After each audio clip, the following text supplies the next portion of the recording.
तो hello friends, आप सभी को वेलकम है। तो ये हमारा पार्ट 3 है। हमारा कौन सा वीडियो है? तो पार्ट 3 हमारा है, जो कि हम लोग देख रहे थे। 40 क्वेश्चन हमारा प्रीवियस वीडियो में हो चुका है। कितना क्वेश्चन हो चुका है? हमारा 40 क्वेश्चन प्रीवियस में हो चुका है, पार्ट 2 में हो चुका है। पार्ट 1 था ज्योग्राफी का, जिसमें 25 क्वेश्चन हम लोगों ने किया था। ठीक है, उसके बाद हम लोगों ने किया था, उसके बाद कितना किया था? तो 40 क्वेश्चन किया था, जो कि पार्ट 2 का था, आपका हिस्ट्री का था। उसके बाद ये भी आपका हिस्ट्री का है। इसमें हम लोग फिनिश कर देंगे प्राचीन भारत को, हम लोग इसमें फिनिश कर देंगे। ठीक है, क्वेश्चन आंसर। उसके बाद फिर आपका मध्यकालीन बचेगा, वो मध्यकालीन अगला वीडियो में हम लोग भी फिनिश करने का कोशिश करेंगे। देखते हैं कि आप लोग का 1-2 दिन में कैसा प्यार मिलता है। अभी तो ये कंटिन्यू तीसरा वीडियो शूट हो रहा है, तो ये बता दिए तो थोड़ा सा इसमें हो जाए। उससे पहले प्लीज़ चैनल को सब्सक्राइब करके वीडियो को लाइक शेयर जरूर कर दें। और चलिए, तो हम लोग थोड़ा सा ये बता देते हैं आप लोग को कि ये जो डिस्कशन है, ये डिस्कशन करने का हम लोग के पास उतना टाइम नहीं है। ठीक है, क्योंकि पढ़ेंगे, जब डिस्कशन करेंगे तो पूरा लाइन को पढ़ना है। तो कितना लाइन हो जाएगा? 3 4 5 6 7 हो जाएगा। तो एक मिनट। तो हाँ, तो इसमें जो हम लोग बता रहे थे कि हम लोग सिर्फ क्वेश्चन आंसर करेंगे। आप लोग को बता दिए कि पहले ही कि आप लोग को इसका थ्योरी करना पड़ेगा। आप लोग क्वेश्चन के ऊपर डिपेंड नहीं रह सकते हैं। ये जितना भी क्वेश्चन आपको मिलेगा यहाँ पे, ऐसा एक भी क्वेश्चन नहीं मिलेगा जो कि आपको प्रीवियस ईयर में पूछा नहीं गया है बीपीएससी के द्वारा। हर एक क्वेश्चन को पूछा गया है। तो चलिए, हम लोग 41 जो कि 40 तक हम लोग कर चुके थे। और हाँ, बैकग्राउंड आपको थोड़ा सा बैकग्राउंड परेशानी हो सकता है, क्योंकि बैकग्राउंड में आपको कुछ और चीज़ों का आवाज़ सुनाई दे सकता है, क्योंकि पता है कि बारिश अभी हो रहा है। बारिश तो बहुत दिन से नहीं हो रहा था बिहार में, लेकिन इस बार हुआ है, और हुआ है तो बहुत तगड़ा हो रहा है।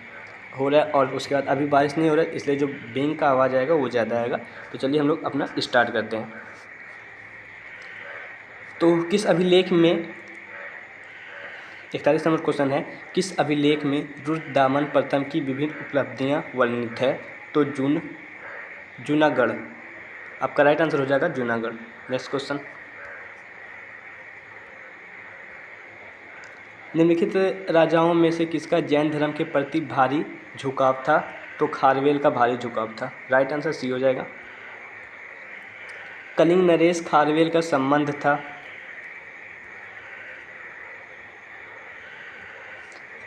किससे संबंध था? तो सातवाहन से था। कच्ची बोला क्वेश्चन एक बार फिर से देख लेते हैं हम लोग। कलिंग नरेश खारवेल का संबंध था सातवाहन वंश से था। राइट आंसर सी हो जाएगा। नेक्स्ट क्वेश्चन, प्राचीन भारत का नेपोलियन किसे कहा जाता है? समुद्रगुप्त मौर्य को कहा जाता है। समुद्रगुप्त मौर्य को प्राचीन भारत का इतिहास क्या बता रहे यार, नेपोलियन कहा जाता है। ये ध्यान रखना। ऑप्शन नंबर डी राइट हो जाएगा।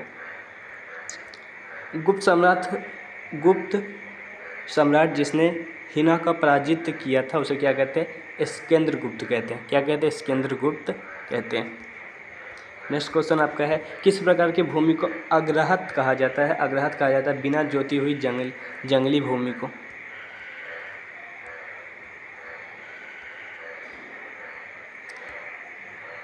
चीनी यात्री संगियों ने भारत की यात्रा की थी। किस वक्त यात्रा की थी? तो 1515 ईस्वी से 1520 ईस्वी के बीच। 1515 ईस्वी से 1520 ईस्वी के बीच चीनी यात्री ने भारत की यात्रा की थी। चलिए, ज़्यादा कोशिश रहेगा कि आपका यही सिर्फ दिखे। हर्षवर्धन के शासनकाल में किस चीनी यात्री ने भारत की यात्रा की थी? तो हेनसांग ने भारत की यात्रा की थी। Option number B right answer हो जाएगा। नेक्स्ट क्वेश्चन आपका आ जाएगा, कल्हण की पुस्तक का नाम क्या था? तो कल्हण की पुस्तक का नाम था राजतंत्र गिनी था।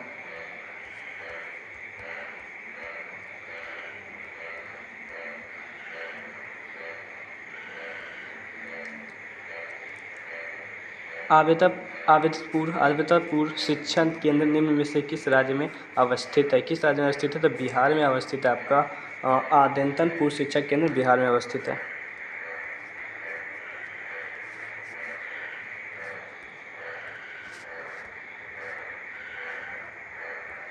कर्नाट वंश का संस्थापक कौन था? नन्यदेव था। कर्नाट वंश का संस्थापक कौन था? नन्यदेव था। कर्नाट वंश का अंतिम संस्थापक कौन था? तो हरि सिंह था। कौन था? तो हरि सिंह था। कर्नाट वंश का अंतिम संस्थापक हरि सिंह था। किस काल में अछूत की अवधारणा स्पष्ट रूप से उद्धरित हुई थी? धर्मशास्त्र के समय में। कनिष्का के शासनकाल में बौद्ध सभा किस नगर में आयोजित की गई थी? तो कश्मीर में आयोजित की गई थी।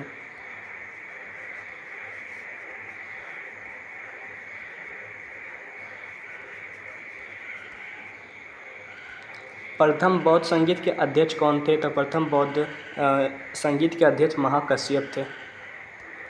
नेक्स्ट क्वेश्चन है आपका, भगवान बुद्ध के महापरिनिर्वाण के बाद पहली बौद्ध संगति हुई थी। पहली बौद्ध संगति जो हुई थी वो कहाँ हुई थी? तो राजगिरी में हुई थी। कहाँ हुई थी? राजगिरी में हुई थी। नेक्स्ट क्वेश्चन है आपका, ये लंबा क्वेश्चन है, कुछ मिलान उलान करने वाला। हाँ चलिए देख लेते हैं, मिलान करने वाला क्वेश्चन है। बुद्ध के जीवन की 4 महत्वपूर्ण घटनाएं और उनसे संबंध 4 स्थानों को नीचे उल्लेख। यह 2 स्तंभ 1 और स्तंभ 2 में दिए हुए हमें को पता है। अंकित आपको इसका सम्मेलन करना है। तो चलिए हम लोग इसका सम्मेलन करते हैं। तो जन्म का जो कि 1 का हो जाएगा 3, यानी कि जन्म जो आ जाएगा इसमें मिल जाएगा 3 नंबर में मिल जाएगा। उसके बाद 2 का 2 हो जाएगा, यानी कि ज्ञान प्राप्ति का बोध गया हो जाएगा। 3 का हो जाएगा 1 हो जाएगा, प्रथम प्रवचन का हो जाएगा सारनाथ हो जाएगा। और निधन का आपको जो कि बच गया, क्या बच गया? 4 हो जाएगा, तो निधन का 4 हो जाएगा, कुशनी नगर हो जाएगा। आपका राइट आंसर सी हो जाएगा।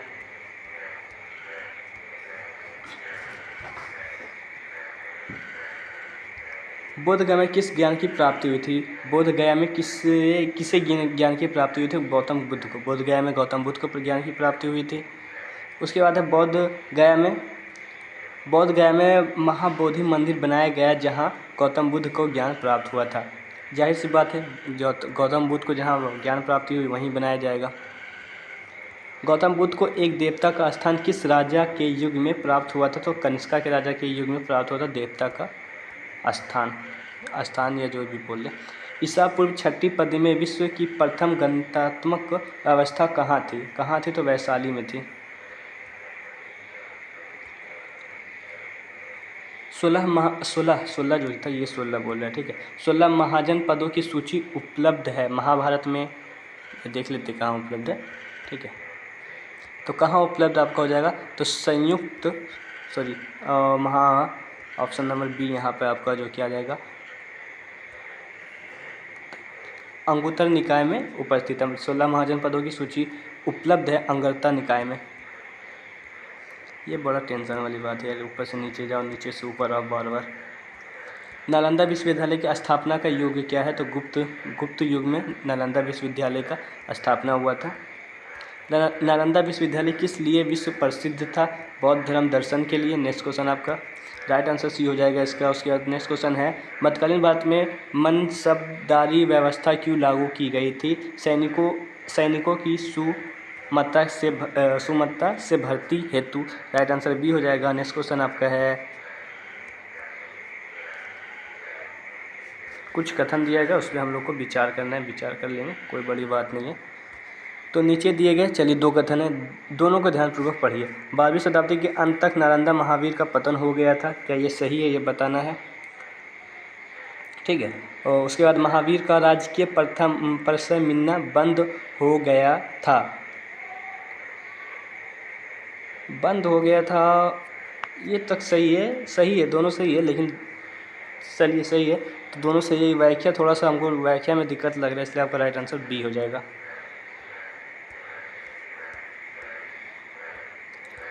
प्रथम मगध साम्राज्य का उत्कर्ष किस शताब्दी में हुआ था? तो 6वीं शताब्दी में हुआ था। किस में हुआ था? 6वीं शताब्दी में हुआ। सुनने में भी राइट आंसर हो जाएगा। नेक्स्ट क्वेश्चन, मगध की राजधानी कौन थी? बताना है कि मगध की राजधानी जो थी वो कौन थी? तो मगध की राजधानी तो पाटलिपुत्रा थी। इसमें ऑप्शन नहीं दिया हुआ है, लेकिन पाटलिपुत्रा ही होगा ना मगध की राजधानी।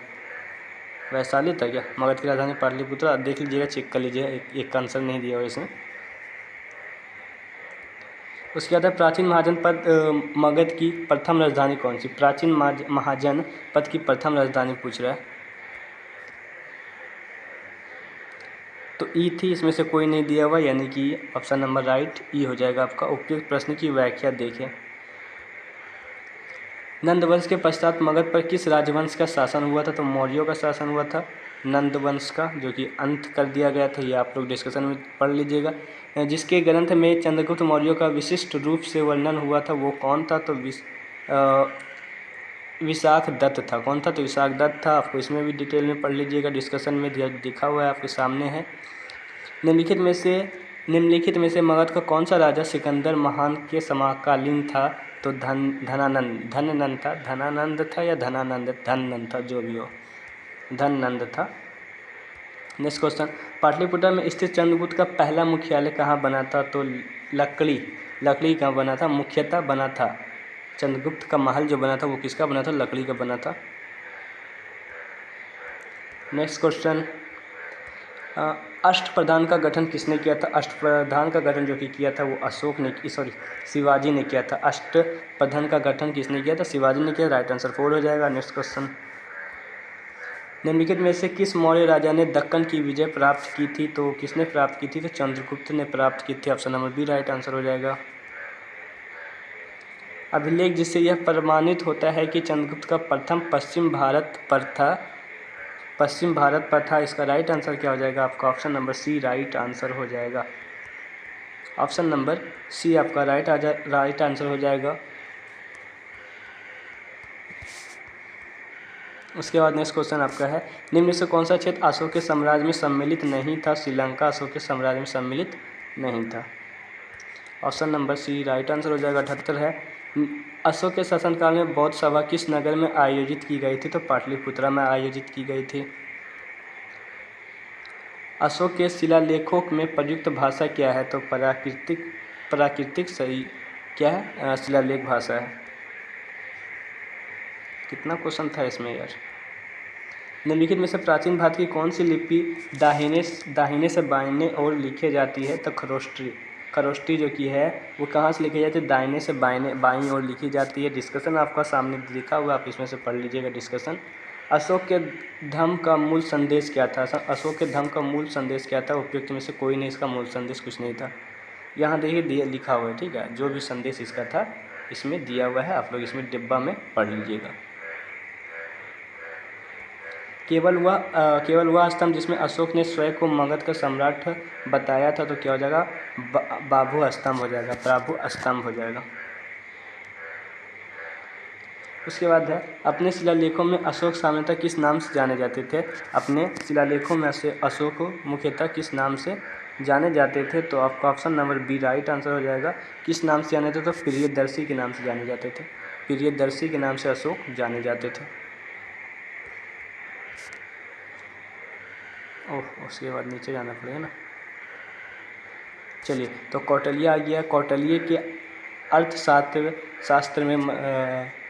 शास्त्र में किस पहलू का प्रकाश डाला गया है? तो किसका? राजनीतिक का जो मतलब उसका ये पूछा है कि जो अर्थशास्त्र नामक बुक है उसमें किसका प्रकाश डाला जाए? तो राजनीति का प्रकाश डाला गया है। और यहाँ पे देख सकते हैं कौटिल्य क्या नाम था इसका यार, एक और नाम था इसका, था चंद्रगुप्त मौर्य के शासनकाल में बहुत सी बातों का ज्ञान प्राप्त हुआ था। यह वैसे ऐतिहासिक ग्रंथ नहीं है, इसमें इसका कहानी जो पढ़िएगा इसका 2-4 नाम है, तो वो नाम याद कर लीजिएगा, ठीक है, इंपॉर्टेंट हो जाता है।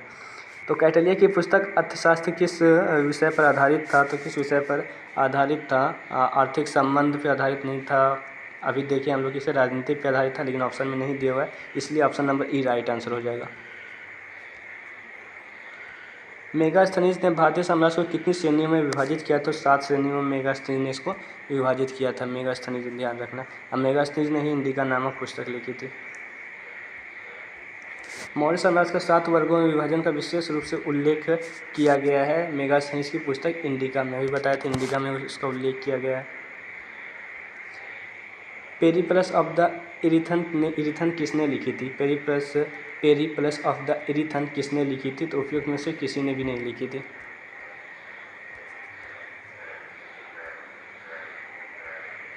किसने लिखी थी? आपको बार बार बोले कि डिस्कशन में सारा चीज़ दिया हो, उसमें से पढ़ लीजिएगा। वह स्रोत जिसमें से पाटलिपुत्र के प्रशासन का वर्णन उपलब्ध है वो कौन सा है? तो इंडिका है। पाटलिपुत्र को किस शासक ने सर्वप्रथम अपनी राजधानी बनाई थी? चंद्रगुप्त मौर्य ने अपनी राजधानी बनाई थी। इनमें से किसने सर्वप्रथम व्यापक पैमाने पर स्वर्ण मुद्रा बना प्रचलन किया था? स्वर्ण मुद्रा बना प्रचलन किसने किया था? तो आपका जो कि राइट आंसर हो जाएगा वीमा, क्या हो जाएगा? वीमा कदफिसेस ने किया था सर्वप्रथम उपयोग। कला की गांधार शैली इनमें से किस समय में फली फूली थी? कुषाणों के समय में फली फूली थी। ये आपका राइट आंसर यही हो जाएगा, कुषाणों के समय में फली फूली थी। इनमें से किस शासक ने चतुर्थ बौद्ध संगीति कश्मीर में आयोजित की थी? किसने आयोजित की थी? कनिष्का ने। सुंग वंश के बाद किस वंश ने भारत पर राज किया था? तो कण्वा ने राज किया था सुंग वंश के बाद। राजा खारवेल का नाम जुड़ा है, राजा खारवेल का नाम किससे जुड़ा है? तो राजा जो कि खारवेल का नाम जुड़ा है वो हाथी गुम्फा के लेक के साथ जुड़ा है। Option number B right answer हो जाएगा। नेक्स्ट क्वेश्चन, नगरों का क्रमिक पतन किस काल की एक महत्वपूर्ण विशेषता है? किस काल की एक महत्वपूर्ण विशेषता है? तो गुप्त काल की एक महत्वपूर्ण विशेषता है। निम्नलिखित में से कौन सा बंदरगाह गुप्त काल में उत्तर भारतीय व्यापार के लिए उपयोग किया जाता है? इनमें से कोई नहीं। किस शासक वंश ने मंदिरों एवं ब्राह्मणों में को सबसे अधिक ग्राम अनुदान दिया था? तो किस वंश ने दिया था, यहाँ देखते हैं। तो ऑप्शन नंबर ए यानी कि गुप्त वंश ने। सबसे ज़्यादा किसने दिया था? गुप्त वंश ने। Option number A right answer हो जाएगा। नेक्स्ट क्वेश्चन, गुप्त युग में भूमि राजस्व की दर क्या थी? राजस्व की दर क्या थी? उपज का छठा भाग, मतलब 1/6 भाग था। 1 से 4 भाग भी था, तो 1 से 4 से 1/6 भाग रहेगा। भागवत संप्रदाय के विकास में किसकी देन अत्यधिक थी? किसकी देन अत्यधिक थी? हिंद यूनानी लोगों की देन अत्यधिक थी। हम लोग देख लेते पहले कितना क्वेश्चन। हम लोगों ने सोचा था कि 80 क्वेश्चन, इसलिए हम सोचे कि पूरा आज करवा देंगे, लेकिन इसमें 26 क्वेश्चन और है। चलिए इसको फिनिश ही कर देते हैं, ठीक है। क्या करें, फिनिश करें या छोड़ दें इसको?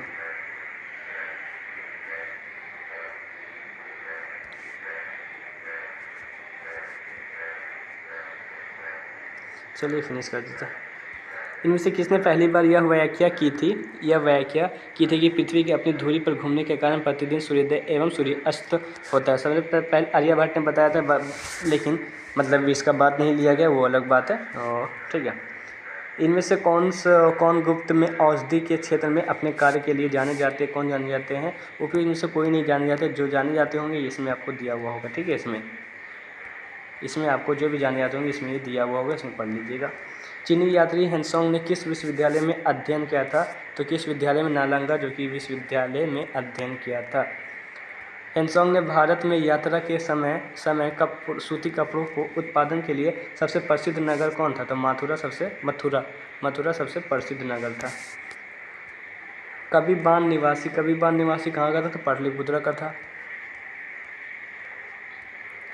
सूर्यवन भूमि वह राजा था, वह कौन राजा था जिसने नालंदा एक बौद्ध विहार की स्थापना की तथा उसके रख रखाव हेतु अपने दूत द्वारा देवपाल से 5 गांव दान में देने के लिए प्रार्थना किया था? तो option number Balputra Dev option number C right answer हो जाएगा। नेक्स्ट क्वेश्चन, नालंदा विश्वविद्यालय के विनाश के कारण थे। नालंदा विश्वविद्यालय के विनाश के कारण कौन थे? तो मुसलमानों को माना जाता है कि नालंदा विश्वविद्यालय के विनाश के कारण थे। हम लोग जानते हैं कि हम लोग 106 या 5 के बाद 11-12 में आ गए, वो हम लोग देख लें, ठीक है। हमको पता है, मतलब खजुराहो मंदिर स्थापत्य के निर्माण में सहयोगी थे। कौन सहयोगी थे? चंदेल सहयोगी थे। विक्रमशिला शिक्षा केंद्र के संस्थापक का नाम क्या था? तो संस्थापक का नाम था धर्मपाल था। क्या नाम था? धर्मपाल था। नेक्स्ट क्वेश्चन है, निम्नलिखित में राजवंशों में से किसका उल्लेख संगम साहित्य में नहीं हुआ है? संगीत में साहित्य में नहीं हुआ है, तो कदम्ब का नहीं हुआ है। चलिए यहाँ से देख लेते हैं। 105 से हम लोग को हो गया था, तो 106 से। चीनी यात्री इंसी ने बिहार का भ्रमण किया था, लगभग कितना वर्ष पहले किया था? तो उपयुक्त में से कोई नहीं ऑप्शन नहीं दिया हुआ, जो कि यहाँ पे देख सकते हैं आप लोग। यहाँ पर 671 672 दिया हुआ है, मतलब इसी में किया होगा। जो ऑप्शन में ई दिया हुआ है वो उसको पढ़ लीजिएगा, बार बार बताने की ज़रूरत नहीं। चंद्रगुप्त चीनी यात्री फयान ने किसके शासनकाल में भारत आया था? चंद्रगुप्त द्वितीय के शासनकाल में भारत आया था फयान। नालंदा विश्वविद्यालय के संस्थापक कौन थे? तो कुमारगुप्त थे। नालंदा विश्वविद्यालय के संस्थापक कुमारगुप्त थे।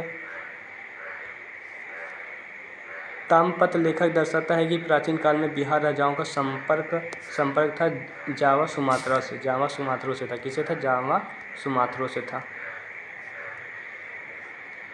110 नंबर हम लोग देख चुके हैं ना। हाँ 110 तक तो देख चुके हम लोग। 100 यहाँ तक भी हो चुका है। हाँ 119 से देखेंगे हम, क्योंकि 118 भास 118 तक नहीं हुआ है क्या? चलिए यहाँ देखते हैं 115 से देखते हैं। संगम युग में उरेयू किस लिए विख्यात है? क्योंकि पता है प्राचीन भारत का है तो इसमें नाम टफ आता है, उसमें टेंशन नहीं लेना आप लोगों को। कपास के व्यापार का महत्वपूर्ण केंद्र था। कपास के व्यापार का महत्वपूर्ण केंद्र था। मुदारा सम के लेखक कौन थे? मुदारा सम के लेखक कौन थे? तो क्या लिखा हुआ यार, विशाख दत्त था। पृथ्वीराज रासो के लेखक कौन थे? पृथ्वीराज रासो के लेखक कौन थे? चंद्रबरदाई थे। तो उसके बाद आपका नेक्स्ट क्वेश्चन है, सौपल्लन वासवदत्ता के लेखक हैं भास। कौन है? तो भास है। जल्दीबाजी में करने में थोड़ा सा दिक्कत हो रहा होगा, क्योंकि ज़्यादा कुछ इतना एक्सपेक्टेड नहीं था, इसीलिए थोड़ा सा ऑकवर्ड लग रहा है। ठीक है। कुमार संभव महाकाव्य के किस कवि ने लिखा था? किस कवि ने लिखा था? तो कालिदास ने लिखा था।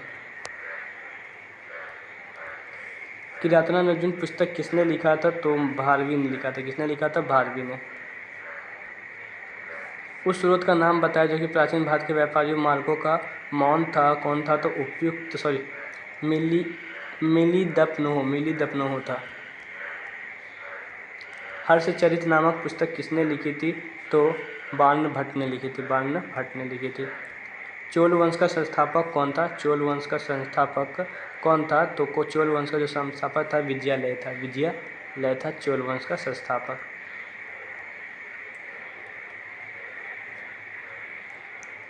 चोल काल किसके लिए प्रसिद्ध हुआ था?